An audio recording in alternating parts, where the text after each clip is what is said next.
Welcome to another exciting episode of Money 911, the show where we dive deep into the world of finance, wealth building, and personal growth. I'm your host, Kris Miller, and today we truly have an extraordinary guest with us, Dr. Nicole Roberts-Jones. She's a master at helping you discover your brilliance, transform it into bankable success, and create a life that truly sparkles. Joining us today is none other than Dr. Nicole. She's a visionary in the world of personal and professional empowerment. In this episode, we're going to explore a concept that goes beyond the ordinary.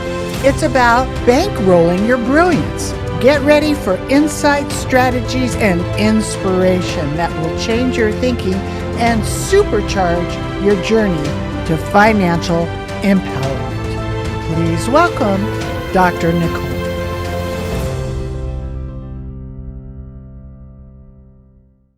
All right, well, let's just get right into it, Dr. Nicole. I'm excited about your concept of bankrolling your brilliance. I mean, we got to write a song about that. That's hot, right? Well, you don't want me to sing it. Trust and believe. Right. Right. But, that single sentence could be etched into the minds of our listeners, and it could apply to a lot of things. So maybe you just open that up a little bit for everybody. Sure. So, and it really, if you don't mind, I want to tell my story because there was a time in my own business when I wasn't bankrolling my brilliance. I didn't even know I had brilliance. And so I would say this happened back in 2010. By then, I had been in business for 17 years. And for all intents and purposes, my business looked successful. So back then, I had a nonprofit and a for-profit. So my nonprofit, I was working with teenage girls. We had 13 chapters in 10 states throughout the country. We were growing by leaps and bounds. And my for-profit, coaching people to really start and grow their businesses, I had a max out coaching client roster, meaning I couldn't take another client. So in 2010, I thought, well, let me write my first book. This is going to answer your question, I promise. Let me write my first book. And so when that book came out, my goal was to make it a fundraiser for my nonprofit and still get the principles to the women. Now, 95% of my clients are women, so I still do serve a few good men. So fellas, don't think I leave you out. But that first book was for women. And so when that book came out, I started getting invitations to speak all over the country. And so not soon after that is when I met you, Kris. And so listen, my business had gotten to the place that I dreamed of when I started it. Again, this is 17 years in, but I was only generating $13,000 a year in my business. What? Yeah. What? So I pretty much had community service because you cannot live on $13,000. And so here's what I learned in that moment.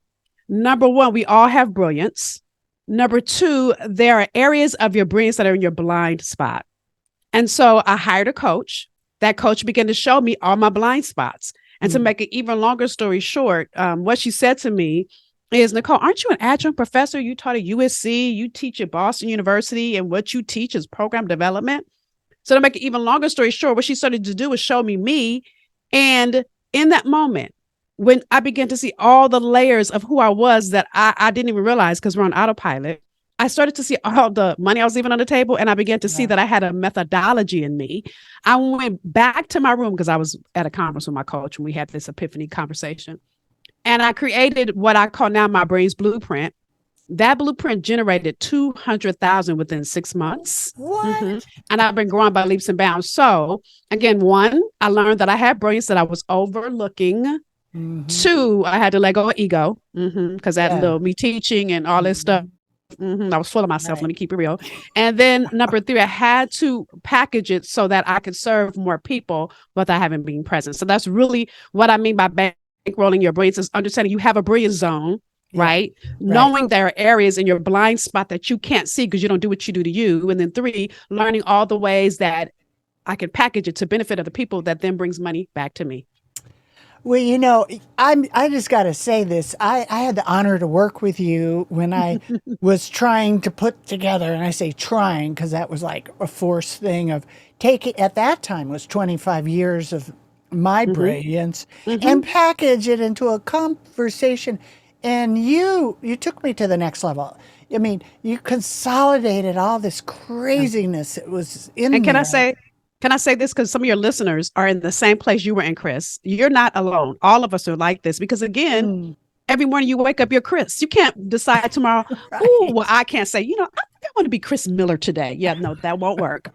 So there's No. things that are intrinsic to your DNA. When I say DNA, I'm talking distinct natural ability that you do that you don't even realize that you do. And then here I come, you want to develop other programs. And here I go, like, okay, we've got to take all this intellectual property that's been in here Right. and bottle it up. And now you got to figure out what all that stuff is. So that, again, is that blind spot piece that it takes an outside person to really help you understand and identify what all that brilliance is inside of you.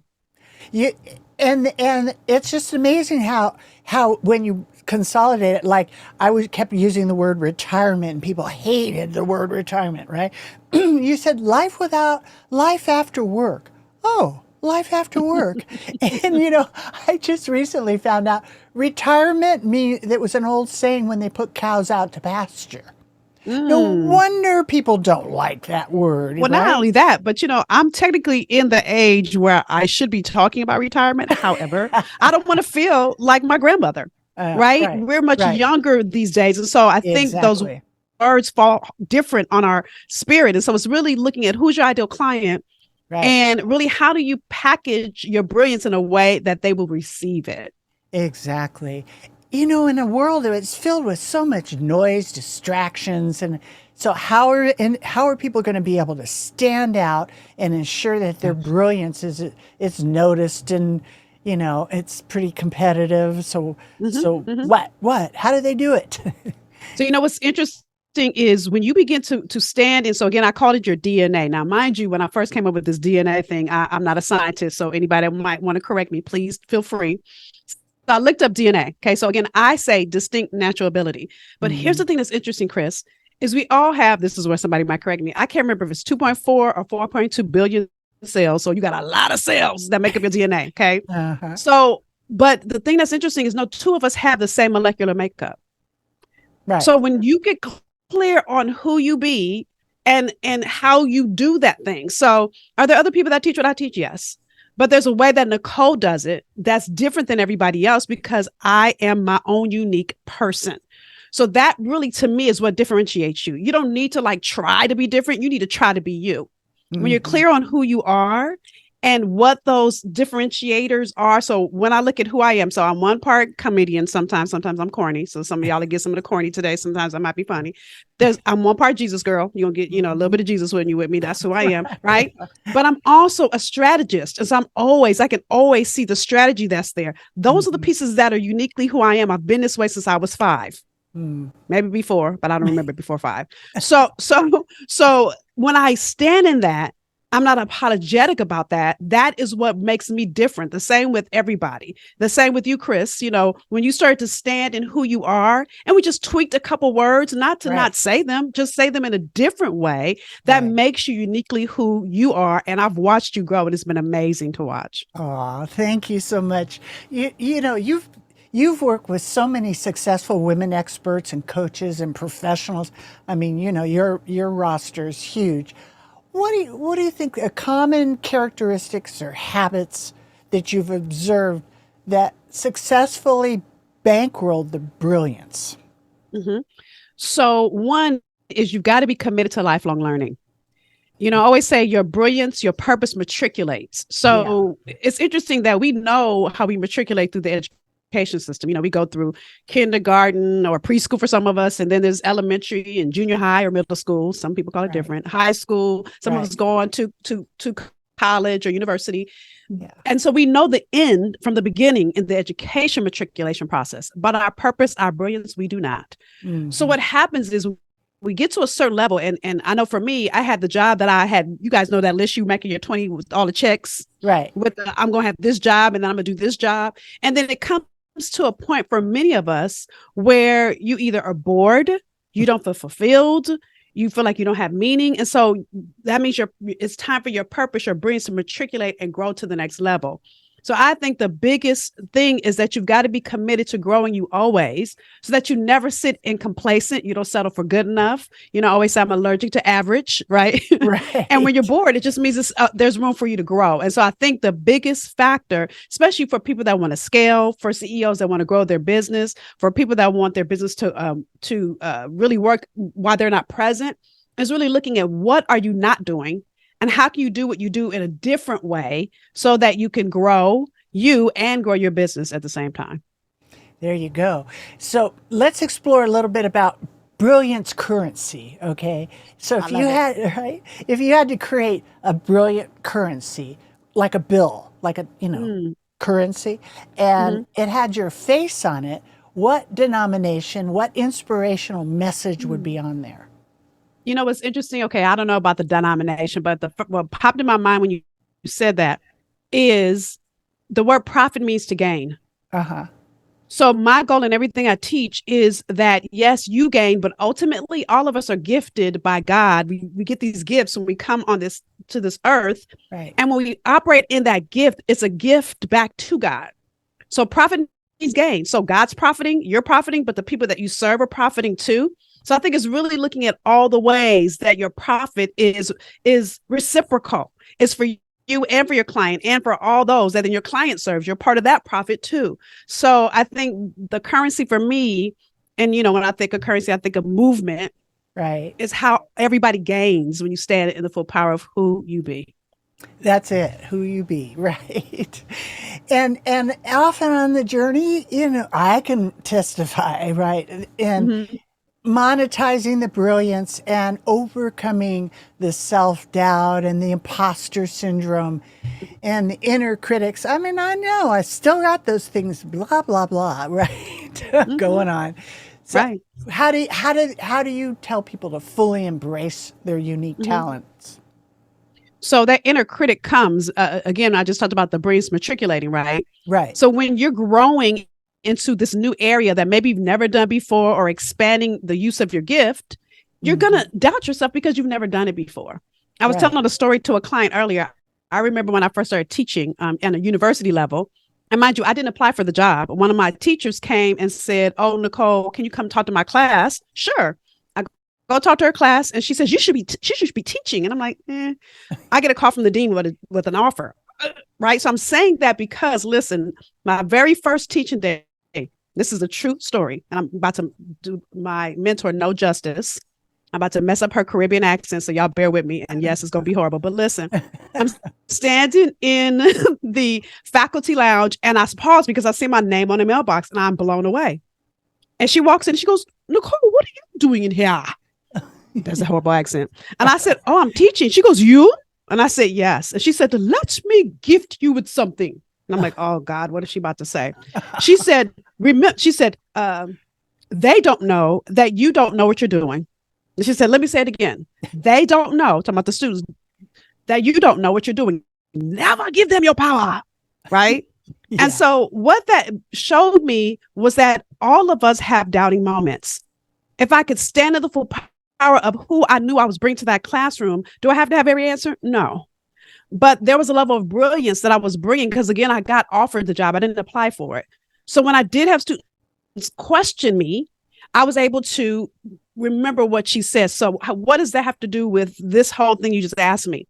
What I have found is even when you have new team and maybe you're working in a business and people are leaving because COVID has happened and now all of a sudden people aren't happy and you have a high turnover rate. When you can get clear on their brilliance and really help them operate in their brilliant zone, it first of all makes them feel seen, but it's not about you. So when you start feeling like, oh, there's something you did or something that, there was a deficit, the only deficit was not stopping to see them. So I think when you get clear on how you operate in your genius zone or brilliant zone, how do you do it unapologetically, and then make sure everybody around you, and when imposter syndrome comes, because it will, it just means you're playing bigger. And what you need to do is either hire a coach or do the work so that you can see yourself. If my teacher, my mentor would have never said to me, "Don't forget, they don't know that you don't know what you're doing," she gave me permission to not feel like I had to have every answer. She really gave me permission that day. That's very cool. And you're in your work, you help people find their brilliance and be the brilliance. And maybe you could share an unconventional maybe exercise or Sure. technique. Sure. So get a pen. I'm gonna give you 4 steps. Okay. Okay. So number one, and some of these things you guys will say, oh, I already know that. But what are you passionate about? Like, what do you love to do that you could do hour upon hour upon hour and never get paid for it? Right. Okay. Right. The second one is, what are you proficient in? Like, what are you really, really great at? Those two things have to correlate. I can't be good at something and hate it, or hate it and be really good at it, because then, you don't want to do it. Right. Okay. The third is, what problem does it solve? Because ultimately, every business is an answer. It's created as an answer. So you've got to be clear on, even if you're working in a team, in a company, your role is a part of the answer for that department. That department is a bigger part of the puzzle that then makes that business an answer. So you've got to know what part you play and how it solves a problem. Those of you that are in business, entrepreneurs, the last one is profit, because ultimately you got to make some money, or you can't keep doing it. Those of you that are CEOs working a 9-to-5, it's position. Because again, if I'm looking at it from, I'm going to say football, but I'm horrible at football. So my husband laughs at me because I mess up every Sunday when he's watching the game. I'm messing up. So roll with the example. If I'm on a football team, each of us have a role to play. So you've got to know your position. Because if I'm the quarterback or if I'm not the quarterback, let's say I'm tight end, but I think I'm the quarterback and I grab the ball and I try to throw it, things are going to be a little off in that play because I'm doing something I have no business doing. So it's really understanding how all those pieces come into play that helps you. And it's the intersection of those four that is your brilliance zone. That's the place you should be living. That's the place you should be growing. That's the place you should be working in, et cetera, et cetera. Yes. The PPPPP. All right. I just wrote a song for the professional, their NFL brothers that pray when they're in the NFL, and they have a prayer group. They were they were just in DC. They just had an event there. Okay. So we'll just have to connect you guys up there because it fits. Yeah. So back to the Brilliance currency, and now we have the Brilliance Bank. Okay, so where you can deposit or withdraw your brilliance at will. How cool is that? So, what would be your first deposit? Your first deposit, and what situation would you use it for? So I think my first deposit would be, one of the things that I really want to do at some point is pour back into college students. I think so many college students, I'm going to say this and somebody's going to be so mad at me, but I'm going to say it. So I think these 20-somethings come out of college and they think they're going to be an entrepreneur, and they can be, but there's so much life that they're missing in between. So I think it's really helping them understand that deposit would be some kind of training where I'm helping them understand how to both live life and allow that to grow their entrepreneurial desires. Oh, that's good. I think the intersection between those two is somewhere that I would love to play in some kind of way. Oh, that's great. Yeah, because you got to have the weaving of the life. That's the second. Like the second, if I had two banks, second, since you said NFL players, the second thing I've been noticing is athletes when they're coming out, or I should say entertainers, period. Athletes or entertainers, when they're coming out of the entertainment or sports, they have no idea what's next. Yeah. I think the very first thing they should do is understand what their brain zone is. So I would absolutely love to do some trainings, around that to help them so that it's not, I don't think that their next decision shouldn't be money driven. Right. When you do the thing that you are phenomenal at, money will come. But it's them finding that brain zone so that they don't just do it because they have to. They do it because they want to, which means they love their work and they're getting paid to do it. So when it comes to, that's good. So when they're monetizing their brilliance, it does require a shift in the mindset or small adjustments. So how can someone start to make those changes now? Today? Well, you definitely need to. I always say you have to hire a coach, and the reason I'm saying that is because, again, there's areas of your brain, your blind spots. So if I go back to a football player, your whole life as a football player, you have been working toward football. Or if I use a better example, Michelle Obama, because she talked about this in her book, Becoming. Those of you that read the book, spoiler alert, I'm not going to mess up the book for you, I promise. So around chapter 10, she talked about the fact that she went, matriculated through law career. She went to Harvard, she's moving up in the ranks in her firm, and she realized that she hated it. So I think the first mindset is give yourself permission that is over. It's okay. Right. And right. then it's getting clear again on that Brilliance Zone. It's always, for me, all roads lead back to Brilliance Zone. Is when you're making a shift and you've only done this one thing. So for me, I started in entertainment too. Right. And I remember feeling like something was missing, Kris. And I was like, I don't understand this. I love my job. I worked for the hottest TV show on Fox. I then went from there to working for one of the biggest production companies, going to all the hot Hollywood parties. I loved it. But I felt like something was missing. And I kept feeling like this feels off. Right. And so when I began to really explore what is this thing is when I discovered this, and I discovered doing this as a volunteer. And so I think you've got to give yourself permission that this first lane is over. You're complete. Again, that's your brain is matriculating. And then what is that next thing that is in alignment with who you be? It's really taking the time to learn that. And it really will make a difference for you in your transition, because then your self-esteem is at stake. Because again, if your self-esteem is tied to football, or for Michelle Obama being a lawyer, and listen, she didn't know she was going to the White House, but listen, her being a lawyer, her then running a huge hospital nonprofit, and go on and on, all those jobs, I think prepared her for what she didn't even know was coming. Right. So you've got to be willing to shift who you be to grow in a whole new way. That's good. That's good. So what unconventional piece of advice would you give someone that wants to break out of the traditional mold and create a unique path to financial success through brilliance? I would say stop listening to everybody else. Right? So it's none of anybody else's business. It's not. Yeah. This is between you, and I always say it's between you and God. Because to me, when you have that thing that's rumbling inside of you, that is God trying to say there's more for you. Right? And I remember when I had that thing and I worked entertainment again. Remember, I said I love my job. My girlfriends, I tried to talk to them about it, and they were saying, "Are you crazy?" And I felt crazy. So I stopped talking to them. Not because they didn't love me, not because they weren't supportive, but they saw this big career. They saw that I had done everything I aspired to in undergrad. I have made it, quote unquote. And so how dare I want more? And so you've got to stop talking to people so that you don't feel guilty, because you will, because the nerve of you to want something different, so that you don't fall into perception, but you can really stay on the path that your brilliance is carving out for you, because that's really what's happening in that moment is your brilliance is stirring up, saying, hey, there's more for you to do. That's great. That's a good way to look at that.